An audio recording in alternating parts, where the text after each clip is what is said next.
grizzled stag hair, you'll be the death of us, you will.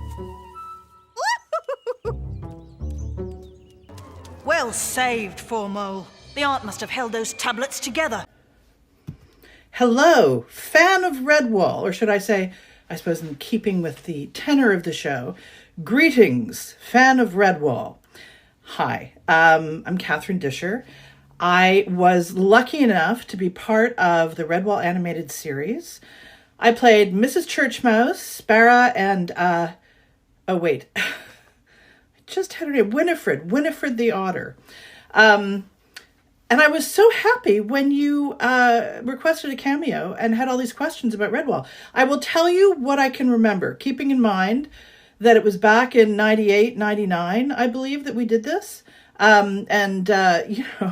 Memories fade a bit, but there are certain things about that show that I remember distinctly. So first of all, I knew the books. I had just come upon the books really not long before the series happened.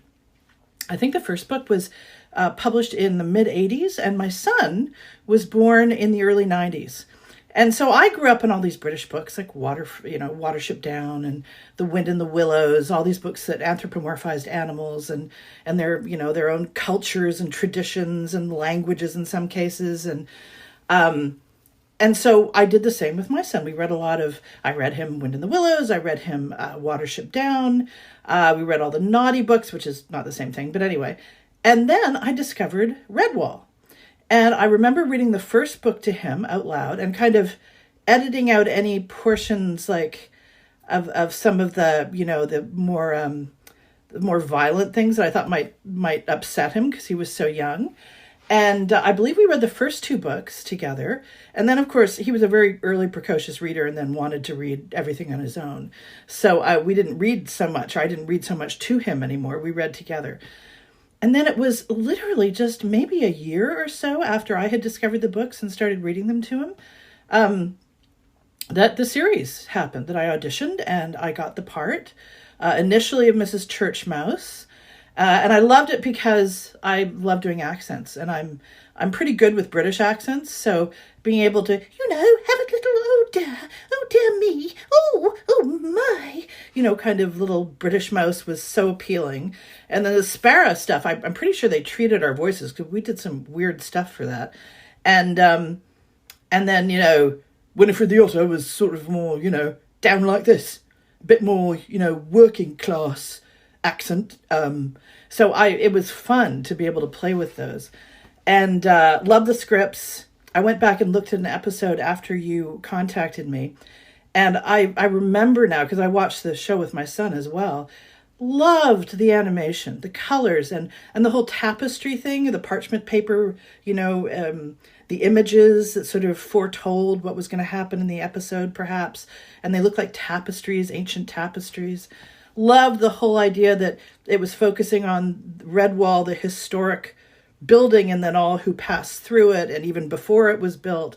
So I think the author must have come out with, I think he came out with more than 20 books, all told. You probably know that better than I do. And I probably only read the first 3. And I probably read the third one if it was out. I'm pretty sure it was out. It must have been, because then we did I think the series used the first 3 books. Anyway, so deeply enjoyed it. But what I enjoyed most about this, and I have the cast list up on my computer so I can refer to it, it was such a great cast.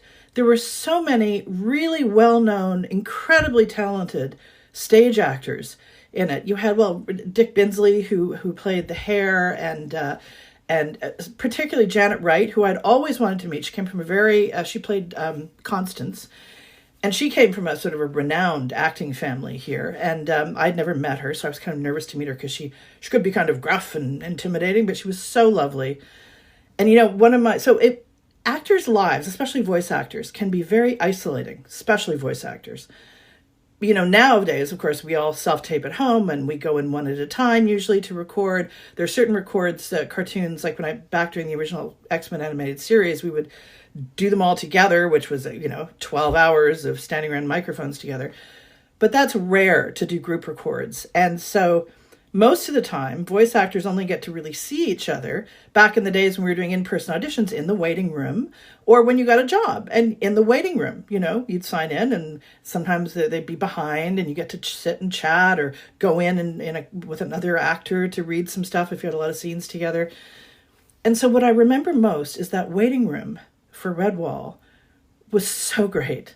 It was so great to be able to sit around with these actors. You had, Fiona Reed, and you had Diego Matamoros and John Gilbert, and just amazing people. And the voice director, Jessie Thomson, who's an old friend of mine, she is great with kids. And she had some of the best kid actors of the time in Redwall, who all went on to sort of, really illustrious careers, like Sarah Gadden and Alison Pill, Noah Reed and Michael Cedar. They were all there, and they were just kids at the time.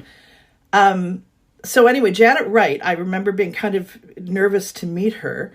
It's one of those people that you want, I really wanted her to like me. Isn't that weird? I know, you get over it as you get older. But at that time, I was like, oh, I hope she likes me. And because she knew a lot of people that I knew.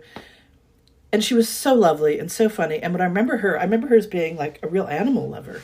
And in fact, and I asked Jessie this because I thought I wondered if I remembered it right. She had a sort of exotic pet at the time. She might have had more than one. There were these African hedgehogs. And I remember because she actually brought one to a record. I don't know whether it was just a baby and needed constant attention and feeding, or whether it was sick and needed constant attention. But she brought it to the record, and of course they're nocturnal, so it was really just curled up into a ball. But I remember being able to peek at it, and she had it in a box with her, and just being able to, whoops, there goes my light. Just being able to, sit around and talk to these people. It was just such an amazing cast. Fabulous actors. And that's so important. And I actually phoned my friend Jessie Thomson when you reached out to me about the questions you had about Redwall. And I said, so what do you remember? She said, oh, wow. And one of her funniest memories, so none of us, I didn't get to meet Tim Curry. He was recorded remotely, and he was in Los Angeles, which is what I thought, and Jessie confirmed that. But she said it was so funny when she had to record with him. And she said she's recorded a lot of very famous people and celebrities and stuff and never been fazed by it. And for some reason, the thought of getting to record with Tim Curry made her hands sweat. She was just so nervous. And when she got on the line with them from LA, for some reason, she said, I don't know why it came out of my mouth, but I said, well, because of course they weren't seeing each other, they were just hearing each other. What are you wearing? And she said there was this long pause. And Tim Curry said, I'm wearing shorts. And she said, I don't know why I said it to this day. It was one of those things when you're really nervous and you say something, you just think, oh my God, why did I say that? If I could just take it back. And she remembers him talking about his two dogs. I think he had border collies. She said he was just lovely, just a dream. So all very positive memories. And the cartoon itself, the writing was so great, and it hewed very closely to the books that I had read anyway. And again, the look of it, the colors and the parchment pieces, the tapestries rather, I think they were meant to be tapestries that you would find at, an ancient abbey. All fantastic. So all of that is very, very positive. I'm very proud to have been a part of Redwall and gotten to be in that waiting room and get to talk and laugh with all those people. Dick Binsley, who was the hare. So a few years ago when I got our newest dog, who's about 6 now, we lived in an area where we went to a certain dog park, off-leash area, and Dick was there, and I hadn't seen him in a while. I'd worked in other cartoons with him. And his dog, Tilly, who was a doodle, who only weighed about 40 pounds, maybe 50 pounds, and my doodle, who weighs now 160 pounds, he's a wolfhound cross. So his dog, Tilly, and my dog, Finn, Tilly was a type A personality, is a type A, taught Finn everything he knew about wrestling and playing with other dogs. So I blame Tilly completely.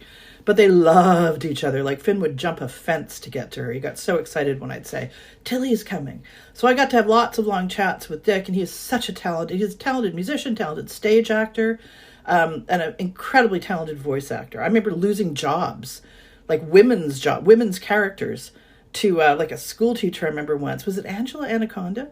And he got it. And I was like, well, if it had been anybody else, any other man who had gotten that part, I would have gone, huh. But it was Dick. It was Dick Binsley. And he is so talented and so funny. So, yeah, it was all an incredibly positive experience. Makes me want to go back, actually, and read the rest of the books, because I think there are a ton of them. So your last question was about if I had any advice for people who want to become a voice actor. 10 years ago, I would have told people you need to live in a big metropolitan area like Chicago or New York or Los Angeles or Toronto, but now you don't really. So much of it is done from home. And if you have a recording setup at home, most actors that I work with, I do X-Men 97 for Disney, and all the newer actors in that show who live in LA, they all have their own like actual booths in their house. You can get these sort of prefab booths. I think it's called Bricks. Anyway, there's a bunch of different companies and you can buy them. But what I was going to say is you can do everything online. Basically, it doesn't matter where you live. What you do need is a voice demo, and you need to take some workshops, is what I would say is where to start. I always recommend my friend Sunday Muse, very prolific voice actor, then segued mostly into teaching. My son used to do her workshops when he was young, and every time he did a workshop with Sunday, he got a job. And she is just very freeing and a lovely person, and she does it online, and her site is called greatbigvoices.com. And she teaches all over the States and Canada, and she's written books about it, and just a lovely, lovely person. And you need a demo. And I believe her online courses, some of them in the end, do provide a demo, because with your demo, that's your calling card. You can set up a profile on non-union sites, on your way to becoming, if you want to be a union actor. You got to get some jobs and some work under your belt. And but having that demo is your calling card, and being able to put yourself up to and go to voice agents, and there are voice agents everywhere, because there's always a local market, even for commercial voice. The local car dealer needs a radio ad or something. So, and if you have a voice agent and you can remotely, record yourself to put yourself up in the running for cartoons, if you can get that. So the first thing to do is take some workshops, take some classes, get a good voice demo going. And a demo is basically you, for animation, you with a variety of contrasting characters and voices that you can do. The other thing I encourage people to do is literally turn on your computer or lie on your couch and watch TV. Don't look at the screen, just listen, and mimic the voices that you hear. Because that's how you those are the kind of voices you learn that repeat again and again, those kind of characters in cartoons, and being able to mimic them or match them just stretches you as a performer until you find the sort of 5 or 6 bass voices, everyone's got like a little high one and everyone's got and everything in between, nasal high, nasal low, nasal medium, accents, always appreciated. So yeah, that's my advice. Anyway, thank you so much for reaching out about Redwall. I hope that was, I don't have a lot of memories of it, but I hope that was, gave you a sense of what it was like to work in the show. Thank you for reaching out.